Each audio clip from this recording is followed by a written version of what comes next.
The following program deals with controversial subjects. The theories, opinions, and beliefs expressed are not the only possible interpretation. Viewers are invited to make a judgment based on all available information. Tonight on Encounters, The Hidden Truth. These things were just flying all over. Our team of investigators uncovers startling new evidence of alien contact. Other intelligence has reached this planet. From Boston, reporter Sandra Pinkney investigates claims of sinister alien abduction. I'm a walking, talking human farm for them. Are these the victims of extraterrestrial sexual abuse? I've had sperm samples taken. From California, Russell Rhodes uncovers frightening airline pilot reports of UFO encounters. This wasn't an aircraft. Are these unidentified craft a threat? It was as big as a football field.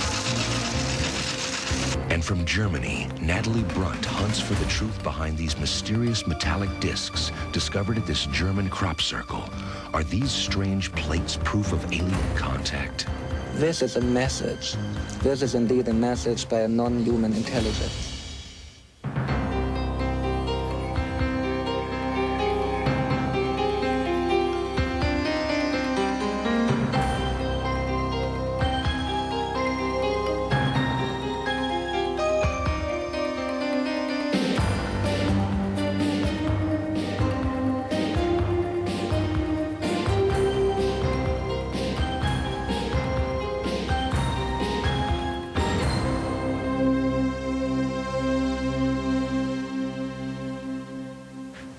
Good evening, and welcome to Encounters, The Hidden Truth. That truth's in the eye of the beholder. And in the next hour, we're going to meet some people who have incredible stories to tell. Whether or not you personally believe in the existence of the supernatural, it's undeniable that many people are convinced that they have had experiences that no science can explain. One of the most incredible of these experiences is called alien abduction. And according to a recent Roper poll, as many as 5 million Americans believe that they have been abducted by UFOs. Now, it's been said that if 5 million people say a foolish thing, it's still a foolish thing. But something unusual is going on. Here's Sandra's report. This is Mary, a professional woman living in New York City. This is Joe, a 35-year-old father living in Boston. And this is Colette, a single mother living in North Carolina. These people used to lead normal lives, but today they're a statistic, for they're certain that they have been repeatedly abducted by extraterrestrials. They've entered my body without my permission. They're taking specimens from me. They leave scars on my body. They put things in my body. They take from my body. They implant. It's almost as like I'm a walking, talking human farm for them. I've had sperm samples taken, and I've actually seen and held, been presented with hybrid children. I live with a lot of physical pain as a result of procedures that are done to me. But I think even worse than that is the emotional pain. I get stripped down, I'm laying on a table, and it's almost as if I'm having an abortion. I go through fetus extracts. I've been through fetus extracts. I had been walking around for 3 weeks at one point with something kicking. I'm a mother. I have been pregnant. I know what it feels like to have a baby inside of me. I know what it feels like to have a baby kicking and rolling. These experiences are shared by millions who claim they've been abducted and in some cases physically examined by alien beings. No matter what you believe, these victims are convinced that their experience is very real. Cambridge, Massachusetts is one of the world's great research centers. It's not surprising to find cutting-edge research going on here. It is surprising to learn that some of those studies include alien abductions. Dr. John Mack, a Pulitzer Prize-winning author of Harvard University, has studied this phenomenon. His research is shattering preconceptions about alien abductions and experiments on humans by alien beings. Who is an abductee? Who is likely to be an abductee, we just don't know. So what is this abduction phenomenon all about? Fundamentally, the abduction experience is the entering into a person's life of some kind of other intelligence which appears as humanoid beings, which takes people out of their homes and does a series of physical procedures, the result of which seems to have to do with some kind of growth that people can undergo if they can face up to the truth of their experiences. To aid in his research, Dr. Mack runs an abduction support facility in Cambridge, Massachusetts. This is significant because for the first time, the abduction epidemic has been treated with the seriousness that it deserves. People shamed into enduring their nightmare in silence have now begun to come forward. Other groups are organizing meetings like this one in Southern California. Out in my mind because that ship reminds me of what I saw outside the window. That told my These are sanctuaries where victims of UFO abductions can share their experiences, taking comfort in the fact that they are not alone. Well, I thought you guys were laughing because you were different from me. You were abducted and I wasn't. I was just crazy, and you guys were laughing, humoring me along. Because we did relate to what you were saying, yeah. I was in the bathtub, and I reached down to scratch my leg, and lo and behold, I found these puncture marks. I'm just going to show these pictures to everybody in the group, just kind of pass those around. This physical scarring is common. Even skeptical physicians can't always explain these marks. Many times victims wake up and discover bruises, lacerations, and scoop marks. This often triggers repressed memories of an alien encounter. Sharing photos, homemade drawings, and recollections can help victims cope with their nightmare and come to terms with their experience.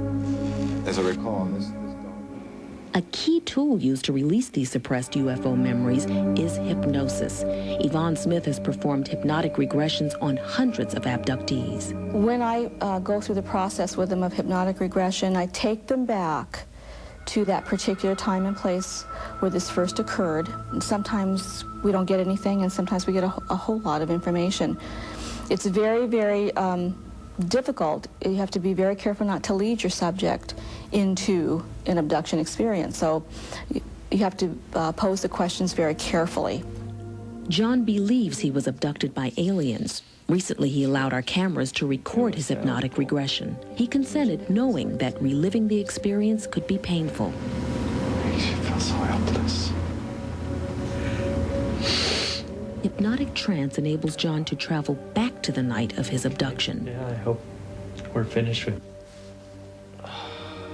Just tell me what's happening, John.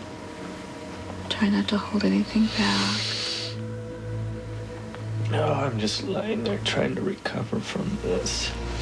John recalls a painful experience when alien creatures forced him onto a table so they could perform excruciating experiments. I was surprised to learn there was a sexual component to these procedures. That involves the taking of sperm samples from the men, the taking of eggs from the women, sometimes the reimplanting of an egg that has been altered in some way. The women experience that a fetus is grown inside of them. The fetus will then be removed in a subsequent abduction. They feel that they are being used for some kind of breeding purpose. And for 3 weeks, I walked around with something inside of me, kicking and rolling. And I'm saying to myself, thinking I'm crazy the whole time, but knowing I'm not, they're running another experiment on me. They planted another baby inside of me. In one of my experiences, a taller being handed me a female child that was mine. And it was the most human-looking one I've ever been given. And it was definitely mine. It was the result of an egg that they had taken from me.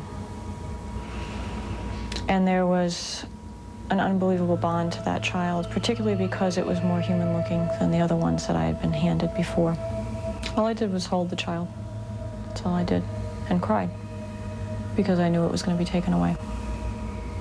Yes, I've definitely had the feeling that the infants I've been presented with were in some part my own. I want to understand.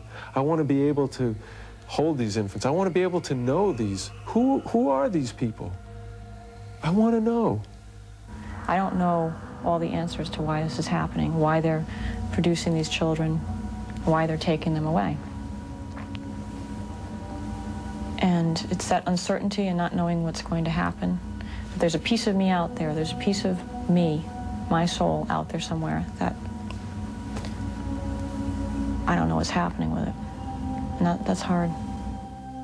Millions of abduction victims look for an explanation. Are they part of a mass hallucination or targets of a bizarre experiment? While waiting for an answer, they also wait for a little compassion. But the hardest part of all of it has been how society treats you. That's the scary part. The way people look at you, the way people ridicule you because you don't fit the norm. You want to hold on to another human being. You want compassion. You don't want sympathy, or I don't. You want understanding. We can't force anyone to believe us, but please be considerate of the fact that we are living with something and living through something that causes a tremendous amount of pain, a tremendous amount of trauma, and we still have to live our day-to-day lives. We still have to get up and go to our jobs and pay our bills and have our families and do all the things that everyone else does. If even one of these thousands of people have undergone this experience, then something beyond our comprehension might be taking place, something with grave consequences for the future. Sandra, you know there's been some criticism of the techniques used to recover these repressed memories. That's right, John. Some researchers have been accused of manipulating their hypnotized subjects, but there are many, many people involved in investigating this phenomenon. And the fact that these people all report just about the same experience suggests that something is definitely going on. And the research undoubtedly will continue. Encounters will be back in a moment. Coming up, Natalie Brunt hunts for the source of two strange metallic discs found at this crop circle. I have never seen metallic plates like this. Is this a form of alien contact? This is indeed a message by a non-human intelligence. They're called crop circles, huge geometrically perfect shapes that literally appear overnight carved right out of farmers' fields. Some believe they're UFO landing pads. Others think they might be some sort of cosmic road sign. And of course, many people just think they are hoaxes. Recently, the story of these crop circles took a dramatic turn. For the first time, physical evidence of their creation may have been discovered. At first glance, they look like ancient Roman dinnerware, but some believe they are something far more dramatic, extraterrestrial artifacts left behind by the crop circle's mysterious creators. The plate is like a map, the map of the crop circles. You know, the same signs you saw on the fields, you saw on the plate. These are ancient, sacred symbols, and in my opinion, the phenomenon appears to reawaken our hidden memories of these ancient symbols of communication, to tell mankind that we are really entering a new age, the age when the gods return. All indications are that this is part of a pattern of powerful, unusual intelligence showing itself on the planet. Is an alien power drawing messages on a canvas of grain? Are these circles an elaborate global hoax? Our story of the latest development in this mystery begins on the morning of July 20th, 1991, when jogger Hans Slan discovered these patterns carved into the wheat fields of Grasdorf, Germany. 150 feet long and 50 feet wide, they were inscribed with ancient symbols that appeared to be in the lost Celtic language. This is a message. This is indeed a message by a non-human intelligence. After receiving a telephone tip, local journalist Claudia Briebach was one of the first investigators to arrive on the scene. She immediately ordered a series of aerial photographs for analysis. They were just huge. They were really amazing because they were so huge, and I first thought it couldn't be a human being doing this. If it's a human being having done this, it's a genius, really. Because I think it was about 100 meters long, and the circles were exactly made, and it was really beautiful. Our investigative team invited German researcher and author Michael Hessemann to analyze the origins of the Grasdorf circles. He began with a land survey to determine if the circles could possibly be a hoax. If you fake them, you would really align them with the tram lines. but they are not in alignment to the tram lines. And it is exactly in an east-west alignment. And so really guide me to the conclusion that we have a real phenomenon and that they are not made by human beings. Analysis of soil and plant samples taken from the Grasdorf circles revealed some unusual characteristics. The stalks are bent but not broken. They lay down one by the next one next to each other in a circular pattern. We found molecular changes, we found genetic changes, we found all indications of a great heat. Scientific tests performed by the Technical University in Berlin showed radiation levels inside the crop circles that were 172% higher than in the field around it. In April, psychic Helga Lundström visited another section of the Grasdorf fields, where the unexplained phenomena had been captured on film. This is amazing. She really detected the right side of what we call the sun wheel, what is one of the circles we had in the pictogram. And it is really amazing how she, after 2.5 years, really detected the right side for this formation here. The mystery intensified when metal detector tests of the crop circles uncovered 3 unusual metal plates. Each plate contained an image of the crop circle pictograph, exactly the same design that had been carved on the wheat fields. German historian Moshkote Litvas helped analyze these metal plates, plates that were found to be made of precious metals, bronze, silver, and gold. I went with the plates with another man together to Berlin. There is an examination institute, a very, very big institute, and they found there is only silver in the silver plate, and the bronze is very unusual. We have never seen metallic plates like this.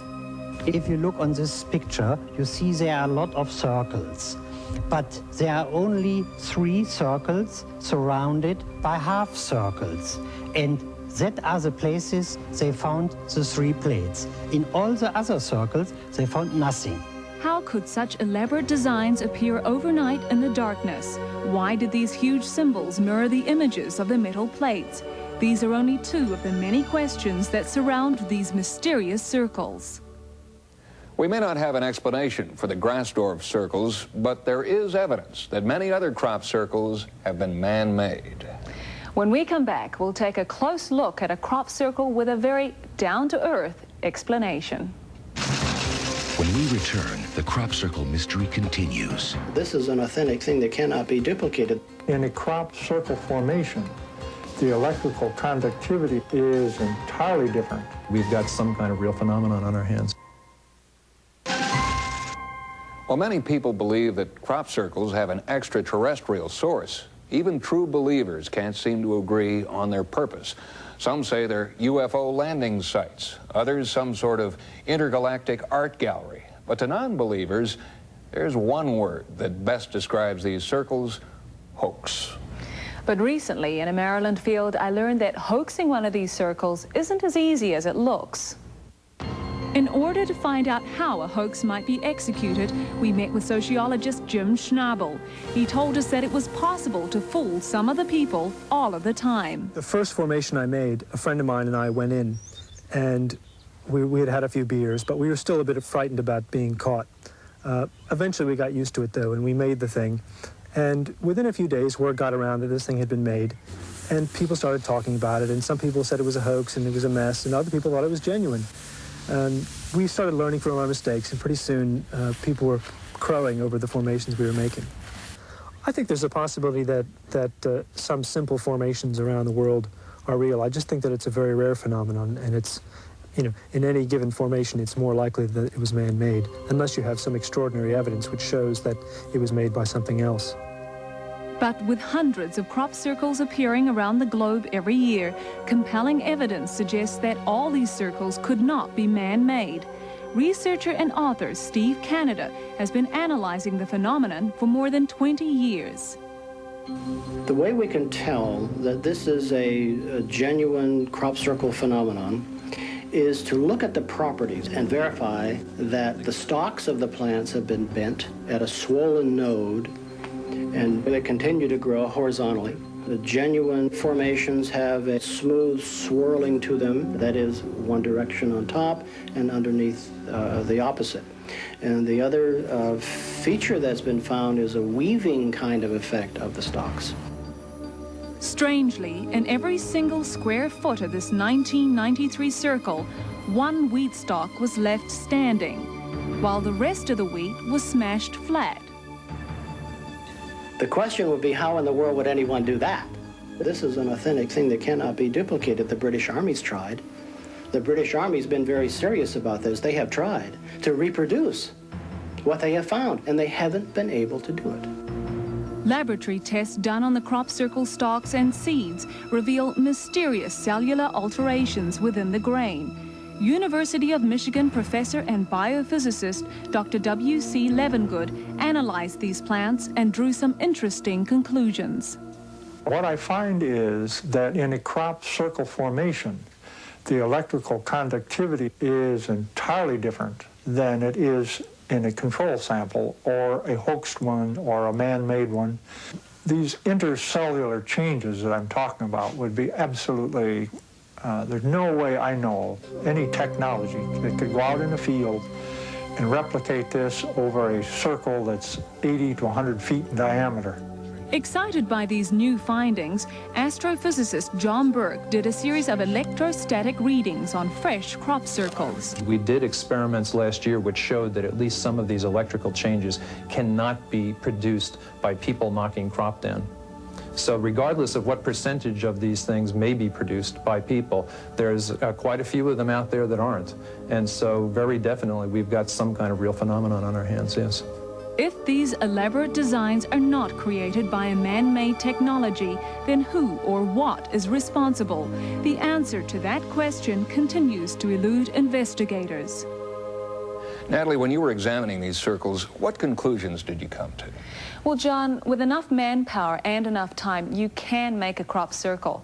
But these gigantic, mathematically precise circles always appear overnight. And in most cases, no evidence of a hoax has been found. No tire tracks, no footprints, nothing. And Encounters will be back in a moment. As a journalist and as a pilot, I've heard about things pilots have seen but simply cannot explain. Though I've never seen a UFO, I believe these witnesses are reliable and their stories quite credible. Recently, Russell Rhodes investigated some of these aerial encounters. Russell? John, many pilots are frightened. Encounters has learned that not only have they seen UFOs in the air, they've been pressured into remaining silent on the ground. But now they're finally beginning to come forward. Here's my report. It happened on the night of November 17th, 1986, 35,000 feet over Alaska. A pilot from Japan Airlines reported seeing a UFO 2 times bigger than an aircraft carrier, flying dangerously close to his plane. He alerted air traffic control. This is the actual tape of their conversation that night. Keep a good track on there, and if you can pick up a code, verify that you do not have any aircraft operating in that area. No. That is firm. We do not have anybody up there right now. Can you give me the position of primary you're receiving? The pilot tracked the enormous UFO for 10 minutes, and then it vanished into the night stars. Shaken, the pilot completed his scheduled flight, only to learn that he was grounded. He is not alone. Air traffic personnel are pressured into silence as well. This controller, who has tracked UFOs on radar, feels strongly that authorities such as the FAA do more than just discourage the filing of UFO sighting reports. Only on the condition that his identity not be revealed did he agree to talk to us. Do you think there's actually a system in place to discredit people who might come forward? Yes. There was one in Fairbanks that the controller saw something up to the north, and he reported it, and they made him look like an idiot. And he said, "Hey, forget it. I'm dropping the paperwork. I must have been mistaken." You know, some people who see this might think you're seeing things. What would you say to that? I know what I saw. And if they would choose to say that it was something different, they weren't there. Dr. Richard Haynes, a retired NASA scientist who documents these sightings, helps pilots fight back. He defended the Japan Airlines pilot. Captain Tarucci followed the book. He did everything by the book. He reported the phenomenon, which were multiple objects, by the way, not just one. He kept the airplane in control at all times. He had multiple eyewitnesses in the cockpit, and even at that, he lost his flying status. The chief medical officer for Japan Airlines told me Captain Tarucci was asked to stop his flying duties because the airline did not want to have pilots flying their airplanes who were seeing visual illusions. Even the FAA did not dispute Captain Tarucci's claims because air traffic control had confirmed the UFO on radar. Defender 1628 at Roger, sir. I'm picking up a hit on the radar approximately 5 miles in trail, your 6 o'clock position. Do you concur? They were very rational at the time when they landed at the airport. There was no appearance of any kind of drug or alcohol abuse or anything like that. They're very sincere about their situation and their descriptions. And basically, we have no reason to doubt them with regard to what it is they say they saw. But it was Dr. Haynes' extensive database of similar cases that helped Tarucci get his job back. I went to bat for him, and I persuaded them, I think, that Captain Tarucci is not all that unusual because of all these other cases that I have. Second, that the objects he saw are not all that unusual, as bizarre as they seem to be to most people. And third, he's a good pilot. Aviation pioneer Dick Russell's distinguished career includes 26 years as an air safety chairman and 5 years as spokesman for the Airline Pilots Association. He's flown virtually every passenger plane made since the DC-3. In the fall of 1956, Dick Russell was flying as a co-pilot when his flight captain pointed out the window. And I looked up and I saw an object which was saucer in shape. It was approximately 50 or 60 feet in diameter. I was stunned and I said, "What is that?" And about that time, it zoomed across in front of my windscreen and stopped and then flew off at about a 45-degree angle, very high speed. I said, "What in the world was that?" He said, "Well, now you've seen one." But he says, "You can't tell anybody because they think you're nuts." Ridicule and humiliation have been a constant for pilots ever since they first began to report UFO sightings during the Second World War. By the 1950s, although sightings were becoming more common, filing reports became a rarity. The phone will ring one night, and here's a senior captain of an airline who says, "Gee, I've got to tell somebody my story." And then when I assure him it'll be confidential, which it always is if he wants, this wonderful story comes rolling out. With well over 2,000 cases in his computer database, Haynes has found a remarkable consistency in the descriptions of these objects. I have wonderful cases of the airplane is like here, and the object will be off the left wing, and then it'll hop over to the right wing. One very interesting case I investigated involving a commercial transport flying across the country at night. The captain told me that he was on autopilot flying at cruise altitude and cruise speed when all of a sudden the airplane began to fly by itself to deviate off, I believe, to the left-hand side. The alarmed pilot noticed that all 3 of his compasses were pointing to different headings. Then he saw a bright object hovering by his left wing. He observed it for several minutes before it darted off in a flash. That pilot did not report the sighting and spent years not talking about his UFO experience. Here in Los Altos, California, though, we found him. Neil Daniels is retired now and no longer silent about what he saw almost 20 years ago. Air traffic control in Boston said, United 94, where are you going? And so I said, well, when we figure this out, I'll let you know.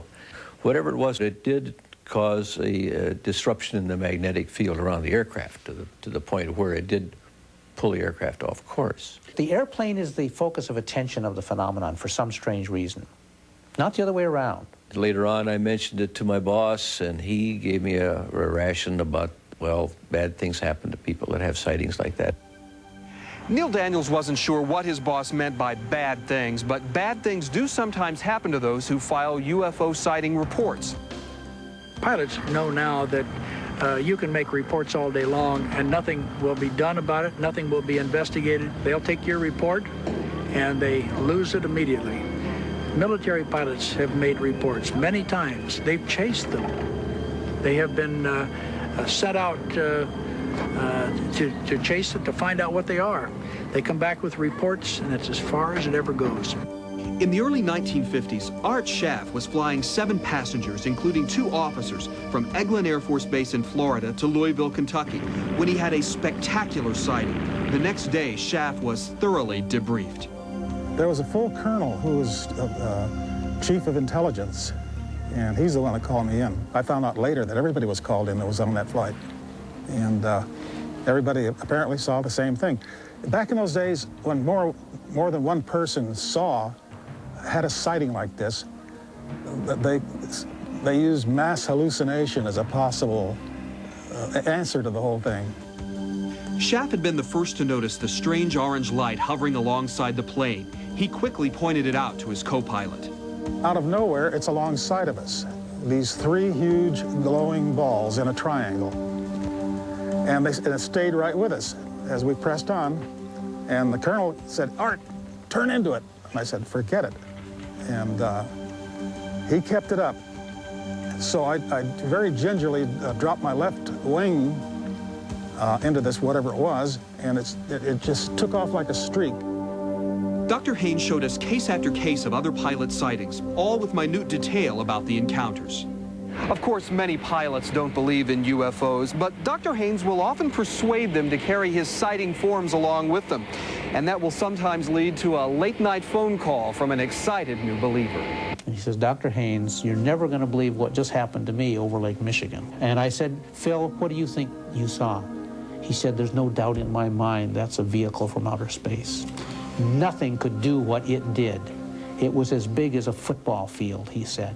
50,000 people could be on that thing. It was so big. And he showed me, moment by moment, as he's sitting in this position at first, where the object seems to be imaged on the windshield throughout the entire sighting. It disappeared behind the post here. It reappeared. It's a real object. It seemed to be under intelligent control. It had structure to it. They felt a slight shock wave at the nearest point when the object was doing its turn and then going away. By the way, he did not report this case to the authorities. He kept this to himself. Dr. Haynes says he wonders how many other pilots out there are just keeping it to themselves. One has to ask the question, when will there be a system in place that will allow pilots to file UFO sighting reports without fear of being grounded? There are other questions, too. What are these objects? This wasn't an aircraft.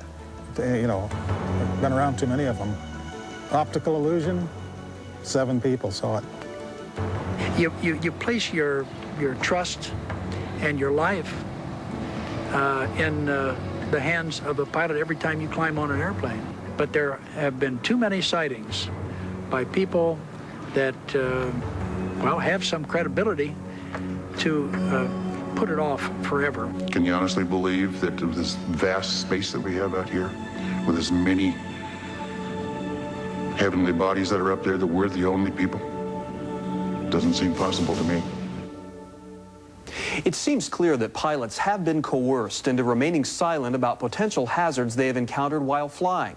And this is dangerous for them and their passengers when we put our lives into a pilot's hands. Flying is a serious business, and pilots are completely informed. The price for covering up the truth just might be paid in human lives. Encounters will be back in a moment. The modern era of UFOs began in 1947 with a series of dramatic sightings that culminated in the Roswell incident. According to many experts, a UFO crashed in New Mexico and a government cover-up began. As we're about to see, that cover-up may still be going on, and it isn't confined to just the skies over Roswell. Recently, in response to constituent pressure, Congressman Stephen Schiff of New Mexico tried to retrieve records pertaining to the Roswell incident. That was the beginning.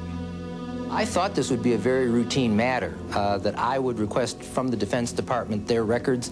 They would provide me what they could. I'd give it to the constituents who asked for it, and that would be the end of it. Unfortunately, this has been anything but routine so far.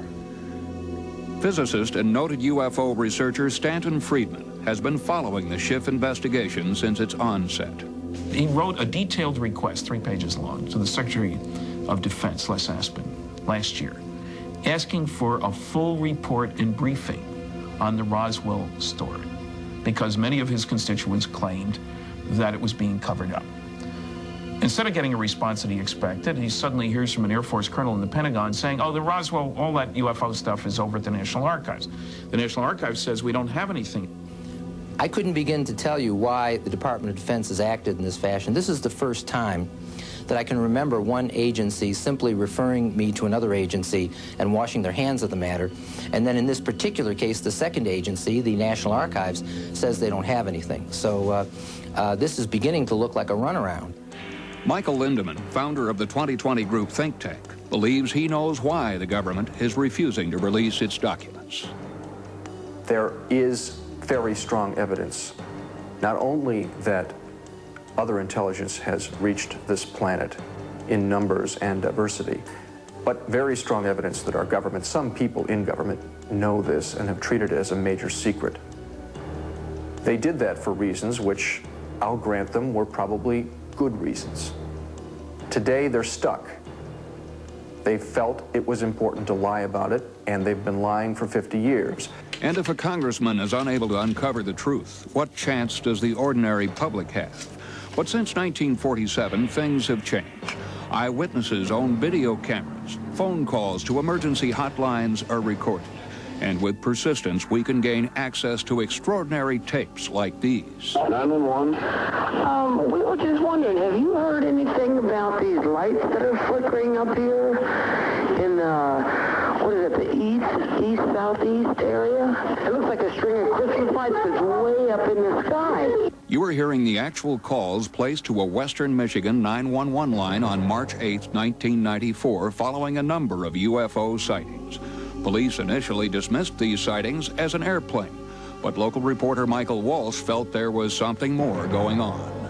I've spoken with individuals who purported to have seen this. I've spoken with scientists, with government officials, essentially everybody who could shed some light on what this was or could have been. And I've received just question marks so far. Okay, what do you have there, sir? There were at least 4 lights, and they were all flashing like okay, they were in sequence. It was kind of like a V, and there was 4 lights, and they were blinking back and forth. And there's no way, I mean, a plane's not that wide. After several minutes, the dispatcher decided to call National Weather Service in Muskegon, which is about 30 miles north of Holland, Michigan, to ask if there was anything on their screen that they might offer. This is Ottawa County 911 calling. You get anything weird down in the southern Ottawa County area? Yeah, there's something big down there. Wait a minute, that's really strange. One of the people that called that I had happened to talk to said it looked like a bunch of cylindrical objects. Well, oh my God, what is that? They were going together and coming apart. Yeah, there's 3, and they're lengthwise. Now I'm getting 3 of them. They look like a triangle on my scope. They're very strong returned. They're spiking, so there's something pretty solid. It's not precipitation or anything, especially up at that height. We've tried to get in touch with as many sources at the National Weather Service as we can, including the radar operator. In the weeks since this event, we were told that the operator was on furlough and was unavailable. In fact, public authorities who witnessed the phenomenon, including a police officer dispatched to the scene, have been mysteriously unavailable for comment. But the evidence speaks for itself. And 2,000 miles away, more evidence was being captured on videotape. The location, Roswell, New Mexico. These things were just flying all over. They were doing incredible maneuvers. I saw a dark object that appeared like a cigar-shaped object that would zoom in between these. They almost looked like they were going to collide. They'd be coming this way, and this dark object would go right in between and then disappear in the clear blue sky. What they're doing is just like something I've never seen before. The maneuvers that they do. On the March 5th sighting, there's a half circle that automatically heads into a 45-degree angle. I've never seen a plane do that. I've never seen a bird do that. A balloon just floats in the air, so it couldn't have been a balloon. And it was way, way, way up there. Mutual UFO Network video analyst Jeff Sainio analyzed the Escamilla footage. Here we've got a daytime video. You can clearly see what's going on, and you also see multiple witnesses to this. You can hear them. You can hear children, and children are good observers, and they're terrible actors. I see it, it's right there. Oh, there's 2. Encounters analysis of the Escamilla footage only deepens the mystery. When the footage is slowed down, one can clearly see some sort of superstructure on top of the object. And when a still frame is selected, enlarged, and then electronically enhanced, this unusual superstructure becomes even more apparent. It's obvious the Roswell UFO is no ordinary aircraft. This is clearly not a fake. There's too many people involved. It's not an aircraft because it's overhead for too long and silent. The closest possibility would be is a weather balloon, but based on the limited shape information I have, it doesn't seem to match that. And most importantly, both of these objects appear to generate whirlwinds out of the bottom, and that eliminates pretty much any conventional object. Public officials prevented from talking about events documented on both audio and videotape. A congressman denied access to official files. Pilots and air traffic controllers being pressured into remaining silent. The cover-up seems to be continuing. Keeping secrets is easy. You don't tell anybody. You make sure people are thoroughly investigated, and you make them sign agreements, and you learn very quickly that the penalties for breaking security include death, life imprisonment, forfeiture of all possible future benefits, heavy fines. Certainly, if we go back to the Roswell incident as an example, we know that there are people who were warned off very matter-of-factly, very distinctly. The mortician Glenn Dennis told, if you speak a word of this, someone will be picking your bones out of the sand. The sheriff, George Wilcox, told that if he spoke a word of what he'd seen, and he'd seen a lot, he would be killed, his wife would be killed, and his children would be killed. Now this can only be called terrorism. That story set the tone for almost 47 years of massive misrepresentation and cover-up. The question remains, how long can a cover-up hold before the weight of evidence washes it away? Here's the question you have to ask yourself. You can say, well, maybe the government knows something so terrible that they can't tell us. If that's true, then we are not living in a government of, by, and for the people. We have a right to know, to make decisions. We've entered a time in our history when the people hate government lies. Therefore, it's not just a question of telling them an uncomfortable truth, but admitting a very long-standing lie, which was aggressively defended. I put everything on the shelf because of this, because I know what we have. It's unidentified flying objects that we have on these tapes. I want the answer so I can go on with my life. One need only examine recent American history to find parallels for this pattern of government cover-up. But as we've also seen, the truth can be hidden for only so long. Encounters will be right back. If you would like to contact us here at Encounters, write to Encounters, P.O. Box 36B47, Los Angeles, California, 90036. To contact us by phone, call 213-925-1UFO. Or to contact us online, visit the Encounters forum on CompuServe by typing Go Encounters or at the following number. If you have a story you'd like us to investigate, we'd like to hear from you. Only stranger than we imagine. It's stranger than we can imagine. We hope that over the last hour, we've given you something to think about. The decision, whether to believe or not, is up to you. I'm John Marshall. Good night.